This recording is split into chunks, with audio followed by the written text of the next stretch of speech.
celebrated poet Dean Jackson had once famously mentioned about transformation.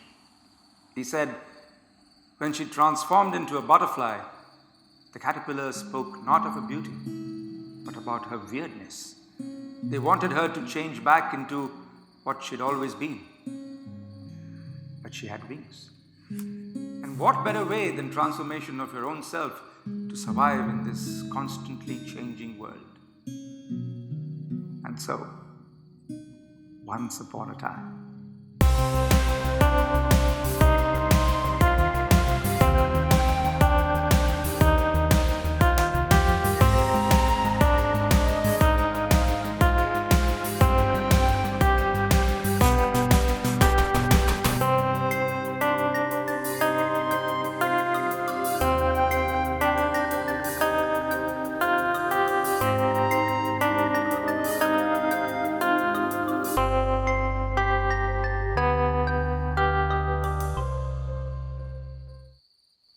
it's not just politics that makes strange bedfellows. Prison makes them happen as well. The penitentiary has been a place that has seen the birth of many lifelong friendships. I did commit murder. It was not something I wanted to do. I had not planned for it. It just happened. Blame it on my upbringing or then blame it on my very short temper, which would circle back to my upbringing. Rage has been my way of surviving. Not the best way to live, but when you have grown up with a drunken father who beat you up at the slightest provocation, you were bound to have wrath as a constant companion. My wife had left me and taken with her my 5-year-old just 2 weeks before the incident occurred. I had defaulted on my rent for 6 months in a row and the landlord had had enough of me.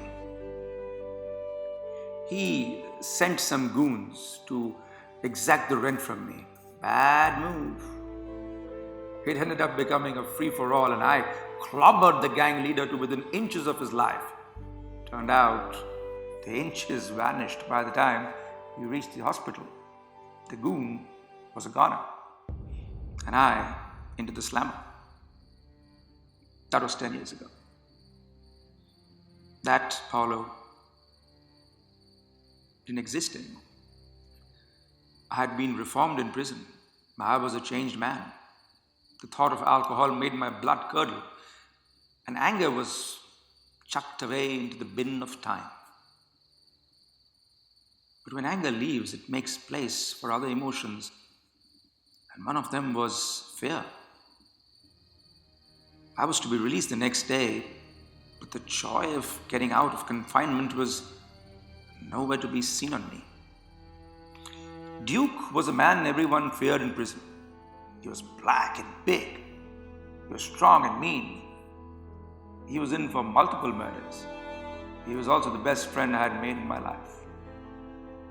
He sat by me in the yard and asked me why I had a sad face.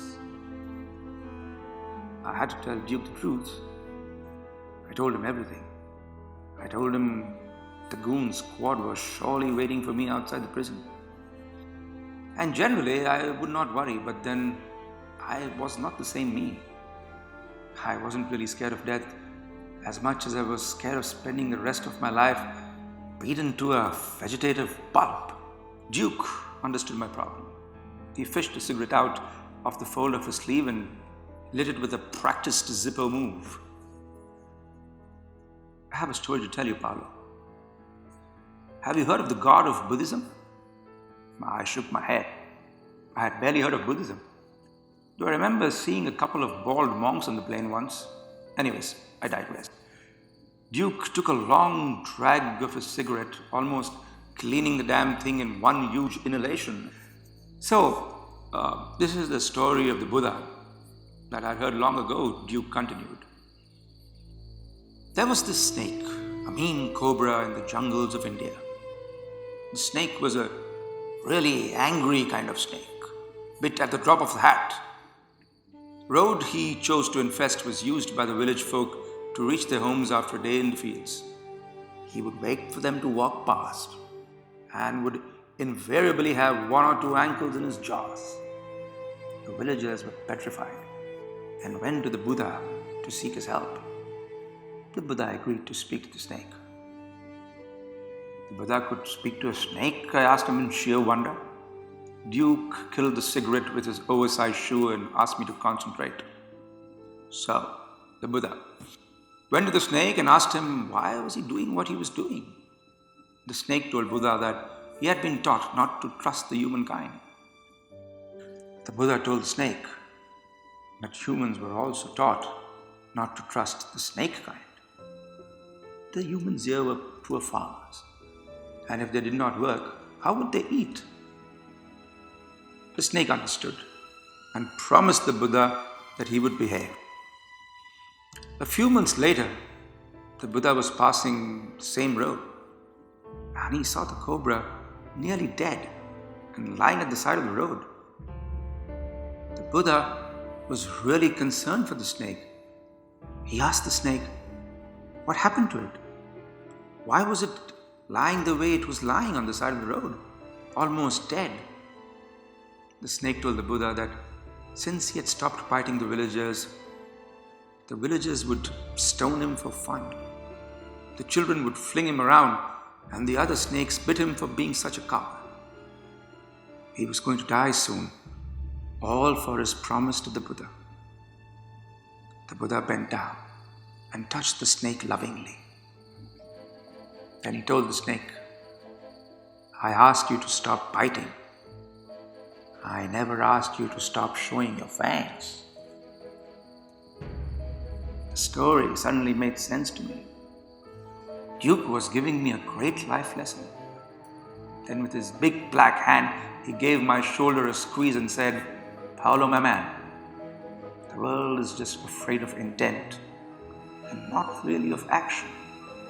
One nuclear-armed nation is afraid of another just because of their intent. Intent is action these days. Just show intent of confront. The confrontation will never happen. I couldn't believe this man was in for multiple murders. Perhaps he realized that he should have just shown intent and not murdered once he was shown the doors to the prison.